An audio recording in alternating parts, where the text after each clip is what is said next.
I have a pretty painful remapping story with this Audi S3 that I own now for about 9 months. About 6 months ago, 2 or 3 months into my journey of owning this, I decided to get a resonator delete. It sounded absolutely beautiful, but then it lacked power. You might tell me, well, 300 horsepower from the factory, that's enough, but for me, it wasn't quite.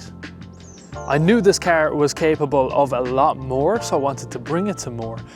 So what I did was not enough research, and I got an off-the-shelf map from a reputable company that didn't really work out that well. When it was in dynamic sports mode, it was absolutely brilliant. It was 350 horsepower, pulled like crazy.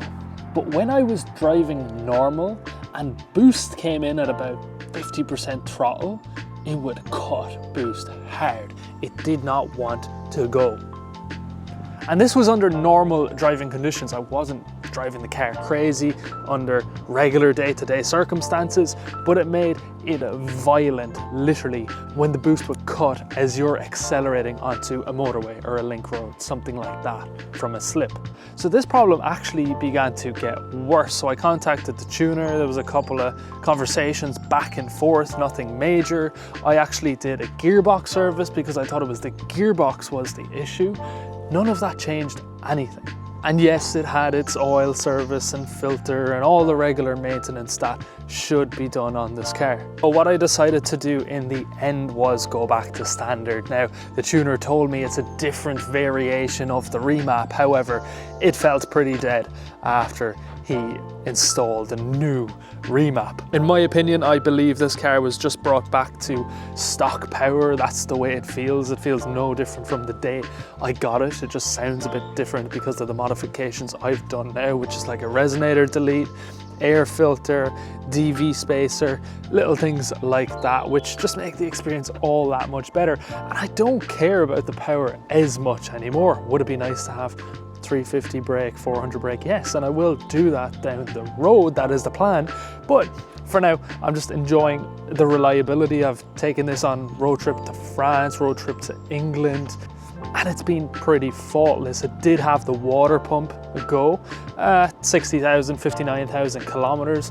Other than that, it's been absolutely perfect. This is all since the remap was taken off it. And I've had generic remaps put on majority of my cars and they've actually been pretty faultless. I had one Seat Leon which used to overheat and run a bit rich, but other than that, no issues whatsoever. So this car confused me a little bit, but what I'm going to do is I'm going to book it into a reputable company soon, and I'm actually going to pay just the top dollar to get it right, put it on a custom rolling road, get a few runs in, dial it in, and leave it with them for the day to figure out what is best for this car. However, through my research, I realized that the power numbers don't really make all that difference. You're better off with something that works, it's functional, it has plenty of power too, of course, but it needs to be smooth. It doesn't need to be sudden boost surges or anything like that, or boost cuts in my case. It doesn't make sense for drivability. I realized very quickly as well with that remap, and it drove absolutely beautifully when it was in sports mode, but these brakes used to struggle to keep up with it under high load, a lot of pressure. It wouldn't take that much for them to start fading. And to be honest, I don't drive the car particularly hard. So if you are going stage 2 in particular, a brake kit is something that's very much needed. Maybe just some good fluid, maybe some good pads, and you'd be sorted. But you need to think about this when you're modifying this car. So overall, my experience with a generic remap is not good. I took it off almost straight away. Actually, I did my trip to France in it, and I believe because I was putting in premium fuel in France, I think it was 98 octane, something like that, the car actually ran smooth. So I think it was remapped for English fuel rather than Irish fuel, because we can only get 95 octane. And I didn't want to put octane booster in the tank every single time. It's about 15 euro a tank. It makes no sense to do that when I'm already going through almost 100 euro a week on fuel.